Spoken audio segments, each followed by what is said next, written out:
And welcome in. It is the Nightcap right here on BearcatJournal.com, brought to you by our good friends at Galactic Fried Chicken. Visit www.galacticfriedchicken.com to download the app for Android, iPhone, everything Galactic. Or just get your butt down to Dayton. Order some chicken, tell them to pump it up, save yourself 15% off. Aaron, I got a message from Brady today. Oh? Biggest and baddest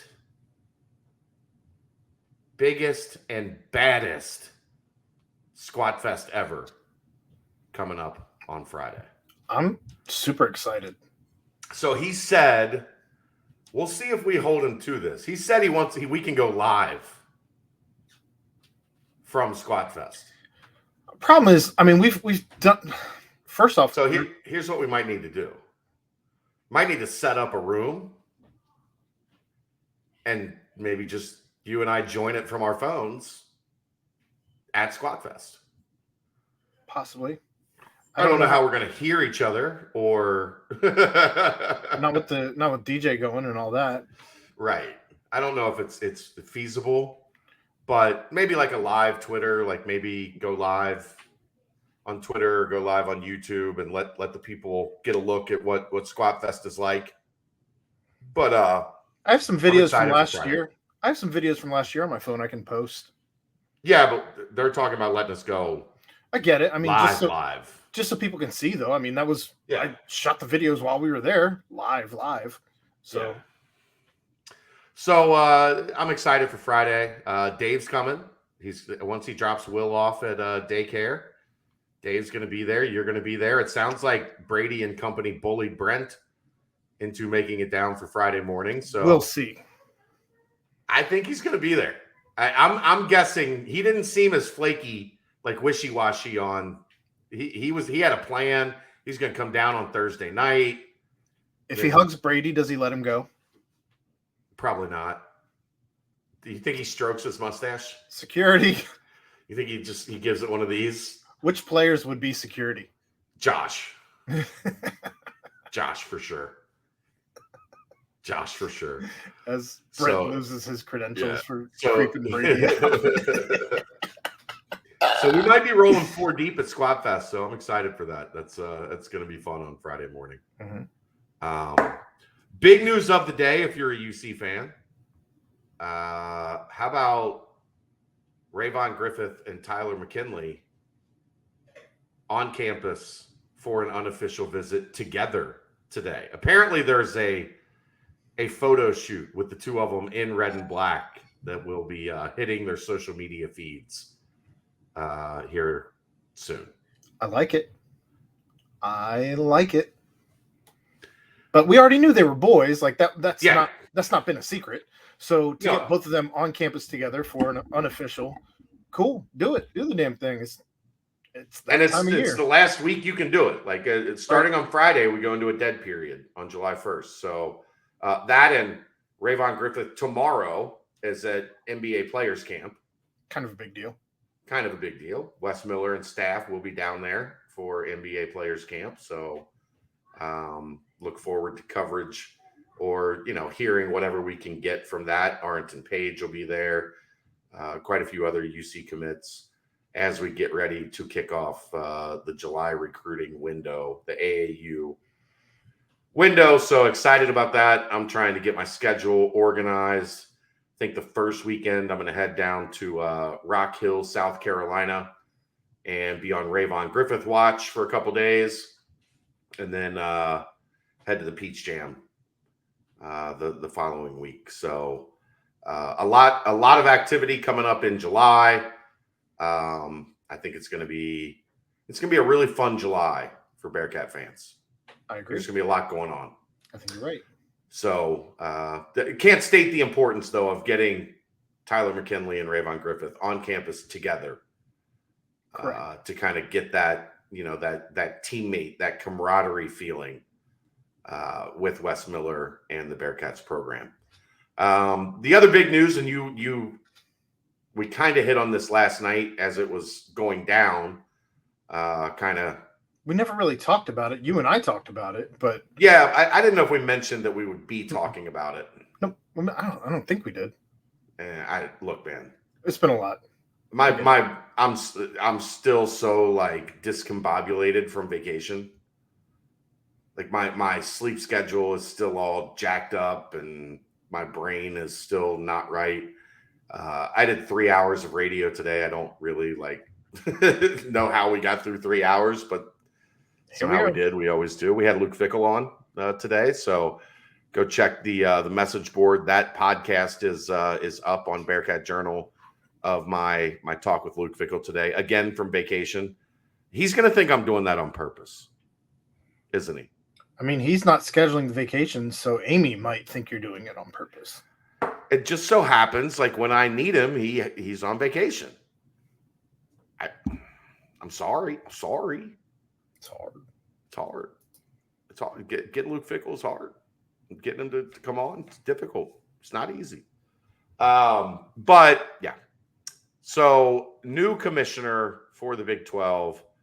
It's an outside the box hire. When we talked about it yesterday, I wasn't quite sure what to think about Brett Yormark. He's the COO of Rock Nation, which is Jay-Z's agency. His third year in that position. Yeah. He is 55 years old. He's an outsider in the college sports world. That's young for a commissioner of a league, right? Not necessarily. I'd say it's probably about right for entering into being a commissioner of a league. At the beginning, sure. Yeah, I'd say that's around the range, early mid-50s, as those guys rise up the ladder and then end up in one of these spots. With the way college sports is going, I don't want somebody from the good old boy network. Like it's changing so fast. Yes. And it's evolving so many different ways. It's spider webbing, right? Yeah, it's not just the transfer portal. It's not just NIL. It's not just all of these different things that are happening in college sports. I think you need a fresh set of eyes, especially in the Big 12. They're so far behind the SEC and the Big 10, as is everybody. That's not a shot at the Big 12. That is the reality of where college sports is today. You need somebody that's going to be a creative thinker. You need somebody that's going to bring a fresh set of eyes, a fresh set of ideas. And I think from what I've read on this guy and from what I've heard on this guy over the past, 20 hours or whatever it is since this kind of broke yesterday, I'm really impressed with the thought process here by the Big 12. Be different, man. Be your own. Like, you've got an opportunity here to kind of branch out and be your own entity. And I'm interested in, you've done your reading on this guy as well. Like, I'm interested in your thoughts. So I read the article from SI.com by Ross Dellinger and Pat Forty. Yeah. And so Yormark has spent 14 years as the CEO of BSE Global. So under that, he basically was kind of in charge of the Barclays Center for the Brooklyn Nets and also kind of controlling the Brooklyn Nets. Yeah. So he has, under this directorship of Yormark, the Barclays Center got the NCAA men's basketball tournament games, the ACC men's basketball tournament. So that's really only the workings with the college athletes or college athletics that he's done. Outside of that, though, he worked for NASCAR for 6 years, and I don't know. I mean, so he's definitely been involved in sports, so it's not going to be like completely new to him as far as that goes. But and Rock Nation, like Jay-Z, has branched out into sports pretty heavily. Yeah, I mean, he's been, as far as that goes, he's been doing agency and some of those things. So definitely not a stranger to working in sports. But kind of going back to your point, having the fresh outside perspective of somebody who's been in charge of NASCAR, been in charge of the Barclays Center, been in charge of Rock Nation, like these are big companies. These aren't just Right. some small minuscule thing. And for the Big 12 to kind of be able to hit the reset button with Texas and Oklahoma leaving, they can kind of start over, right? Like, I mean, you don't necessarily want to start from the ground up, but he can take what's already there. The TV deal's coming up, and you don't necessarily have to do anything that's been done before. You can kind of do something completely new. And I don't know. I think that this is going to create an opportunity for things that we haven't seen before. Yeah, and I mean it's you're still dealing with an ever evolving world in terms of streaming. You're going to be dealing in kind of and the Big 12 are going to own all their rights. So first tier, second tier, third tier rights going into this negotiation in 2025. Right. So you're going to be able to kind of to be creative in how do we want to handle tier 1? How do we want to handle tier 2? What's tier 3 going to look like?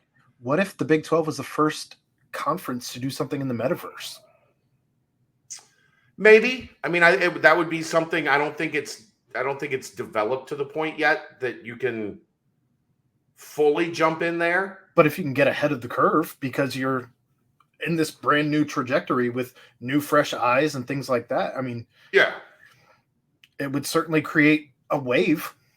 It would create buzz. It would create interest. It would create a feeling of, okay, well, the Big 12 is going to be progressive. They're going to be on the cutting edge.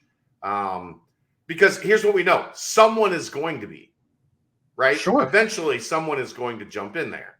So why not be first? Why not be the trailblazer? Why not, as long as you're not like cutting off your nose in spite of your face and trying to do it.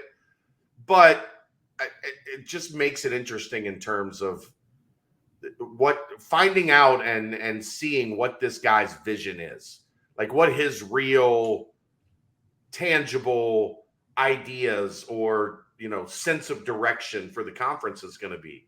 Like, I think that part of it is fascinating.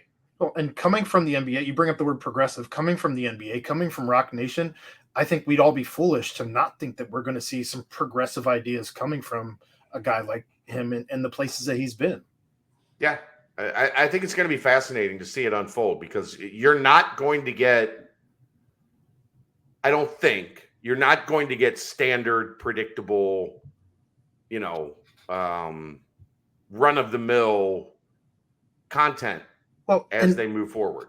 If you tried to do this in any other conference, for that matter, whether it was the SEC, whether it was the Big 10, whether it was even the Pac-12, ACC, like, I don't know that you would have the same type of success if you were trying to be progressive because of how many old heads are in charge of those conferences and how just I think that's fair. Even I mean, it's most of the conference. It's weird because we've gone through this run of like the conferences changing commissioners, and that hasn't happened a lot.